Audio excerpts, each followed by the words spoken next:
Yeah, yeah. Fresh Market. I go to Fresh Market. Yep, I do. Actually, I buy my own groceries. Yeah. Yep. And all that stuff. Yeah, it was a good weekend. Ready, one? Hey, good afternoon, everybody. Good afternoon to all our 12th Monarchs out there in Monarch Nation, coming off a historic win for our team and for Old Dominion University Saturday, 49-35 over Virginia Tech, our first ever win over Virginia Tech, which is significant. First Power 5 win and our first win over a ranked opponent, which are all major accomplishments for our football program. The key to this game was a belief in the plan and then the players' ability to go out and execute the plan in this football game. We had a lot of energy early in the game. We had some positive things happen early, and that continued throughout the game for us. It was really critical that we were able to stay in this football game. There were 4 different times where we trailed by a touchdown in the game. We were down 7-0, then it was 14-7, then it was 21-14, then it was 28-21 going into the fourth, and our ability to stay within a touchdown, because there were a number of times when this almost became a 2-score game, and we just managed to hang in there. And then when we got to the fourth quarter, we had that belief, excitement, the I can and I will attitude, and we outscored Virginia Tech 28-7 in the fourth quarter of this football game. The fact that our players stuck with the plan was the key to winning this.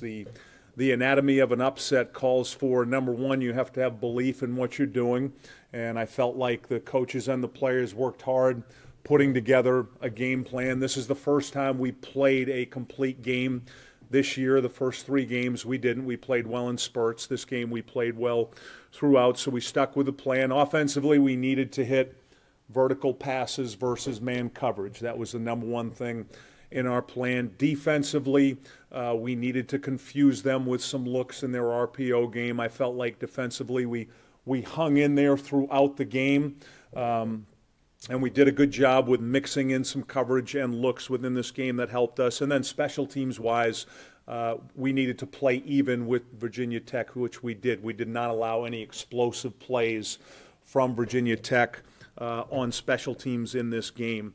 Going back to or starting with the offense in this game, Blake LaRussa just had a sensational football game. This was the impactful type of game that Taylor Heineke played against New Hampshire in 2012 in terms of he just got hot and he stayed hot throughout. We brought him in the second series of the game. His first pass is from our 1-yard line. He throws a 30-yard strike to Travis Fulgham that he perfectly drops in versus man coverage, which was really good coverage by Farley, Virginia Tech's corner, and just put the ball right on the money. And throughout the game, it felt like a lot of his deep passes, throws he were making were extended handoffs. That's how hot he was in this football game. He played just a sensational game. Fulgham and Duhart both played the best games of their career. And then we had a number of other guys that had explosive plays. Harper had an explosive catch. Isaiah Spencer, freshman tight end, had an explosive play that led to a touchdown. Hassan Patterson had an explosive 37-yard catch that led to a touchdown. So a lot of the focus was on Blake and Travis and Jonathan, and rightfully so, but there were other explosive plays in the game. And then we finally got some run game going. Jeremy Cox was the healthiest he's been this year in this game. That's the best his ankle felt, and you could see from his performance, 20 carries, 130 yards, 2 touchdowns, that he was healthier. That's the Jeremy Cox we all know, the guy breaking tackles, extending runs, bringing a lot of excitement to our sideline. And then the offensive line, I felt like we did a very good job of holding up, and then in the third and fourth quarter, starting to play really good football, starting to impose our will up front, because that was a very difficult game to block. Virginia Tech has an outstanding front seven, and our guys hung in there and then gained some momentum as we went along. Defensively, against a very good offense, we played well enough to win. If you just look at the drives in this game, Virginia Tech had the ball 16 times and they scored 5 times. That means we had 11 stops on defense, and there were some impactful stops. I think the most impactful stop we had in this game was Geronda Hall's interception with a minute 30 to go before the half. We were down 14-7. Virginia Tech just got a first down on their own 45. It looks like they're going to drive and potentially be up 21-7 at the half, and Geronda Hall intercepts the ball, turns it back to our offense, and we go 79 yards and score with 4 seconds left to make it a tie game at halftime. And we really needed to be in that position at halftime for the belief of our football team that we could win this football game. And that was a critical play by a freshman starting his first college football game. That was an impactful play. Defensively, we also had O'Shane Zimenez played as big as any defensive player we've ever had play at Old Dominion. In the biggest game in the history of our school, he played just an incredible game. He was a force the entire game. He had a couple sacks, but he was disruptive the entire football game. And then Marcus Haynes, also with 2 sacks in this football game. That's somebody you're going to be seeing a lot more of as we move forward. Marcus gained a lot of momentum and confidence. Sean Carter with 12 tackles moves to 6 all-time in the history of our program. There were just a number of those type of plays and players that we needed in this game. Quite frankly, we hadn't had the number of players that played at a high level previously that did in this football game, and we needed to have that to win the football game. This week's opponent, East Carolina, is 1-2 right now. I think they easily could be 3-0 at this point.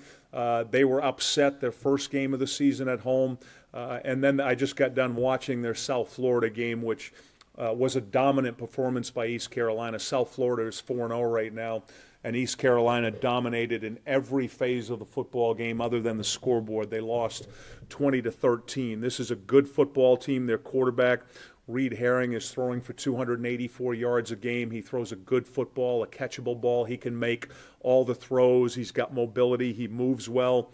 They're averaging 435 yards a game and 26 points. They've got excellent receivers. They spread the ball around. Their running backs can go the distance at any time. Defensively, they're only allowing 320 yards a game and 22 points through 3 games, and that's impressive. And what they did Saturday night defensively, they're fast, they're physical, they get to the football, they've got excellent D linemen. I don't see a big difference between Virginia Tech's defense and this defense in East Carolina in terms of the explosive players that they have, particularly in the front 7. This is a very good football team, and this is going to take a tremendous effort for Old Dominion to go down to East Carolina. We'll go as underdogs again, and we're going to need to have a major effort to compete, to be in this football game, and have an opportunity to win. And I will gladly take questions. At one point during the game, Boo's on the ground, and also Shane kind of held to the sideline. Are they both okay? Yeah, they both are. It was such a physical game, and there were a lot of plays in this game. A normal game is around 180 plays. This game there were 210 plays. We ran 84 on offense, and Tech ran 83. So just the volume of plays, how physical it was, and how much energy they expended not only during the game but in the student mosh pit after the game. There was a lot of energy expended by me as well. I thoroughly enjoyed that. Biggest game is over. How hard is it going to be as a coach to get everybody focused on East Carolina after the big win Saturday? Not at all. Not going to be hard at all. No, when you go through an experience like that, you gain tremendous confidence. And we were a team that wasn't feeling very good about ourselves going into this football game. So that the confidence, the way we practiced this morning, we had an excellent practice this morning. You can just feel the energy. You can feel the relief. You can feel the excitement. Confidence and momentum are a really big thing in college sports and in college football, particularly for a program like us that's had a good amount of success, and we weren't going into this game. So we talked about taking 24 hours after the game and enjoying everything that happened with it, try to remember certain things for the game. So 25 years from now, when you come back with your family, you can tell them, this is exactly what happened and where it happened. So we needed that 24 hours, and then I felt this morning they were ready to go. They wanted to get ready to go to East Carolina, because East Carolina is a program that it's easy to get excited about. East Carolina traditionally is a really good football program. They're the closest FBS program to us.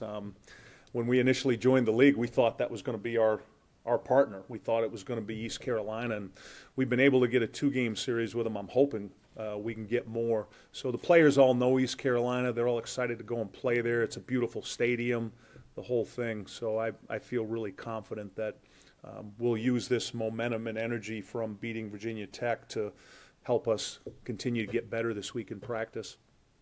Coach, I'm Robert Floyd, 13 News Now. I don't cover a lot of these things because I can produce it, but this is a new school. Well, it's good to have you here. These are all the regulars. Have you met everybody? Do you know everybody here? Yeah. Welcome. But from the news standpoint, I was at the bookstore today. They said typically on Sunday they sell $2,000 worth of merchandise. Yesterday they sold 7,000. I bought 5,000. But that's just so it goes to show it's a lot more people walking around town with ODU stuff. What does that mean for you as a coach to know that there's a lot more people who are now fans because of this one game? Yeah, it's a great moment of pride. All the phone calls, all the text messages, all the situations like you just talked about, how proud people are of Old Dominion to be able to say they were part of history. There were 20-something thousand in that stadium. I'm sure 5 years from now there will be 100,000 that were in that stadium. You know, everybody wanted to be a part of that. And what's even more impactful as I look at it, as somebody who's been here from the beginning, is that's the best football program in Virginia. Clearly, there's not even a close second to Virginia Tech. We don't have pro sports in Virginia, so Virginia Tech football is up here in every way, shape, or form. And they're still up here, even though we beat them. Virginia Tech is up here. So now for people that love Old Dominion to be able to say, we beat Virginia Tech in football, that's impactful. That's why you sell $5,000 more worth of merchandise at the bookstore, because people have that Old Dominion pride. They want to wear something that says Old Dominion football, and that's a proud moment for all of us involved with this program. You're welcome. Anything else for Coach? All right, thank you all for being here, and thank you 12 Monarchs for being loud and proud on Saturday. Let's all take a road trip to Greenville, North Carolina. Have a great week, everybody. Harry, how many people did we take last time when we went down there in 13? What's the number? I mean, they said 4 to 5. It looked like 2 to 3. Biggest crowd I've taken. Yeah, I thought we had a good number. Is the band going, Ted? Do we know?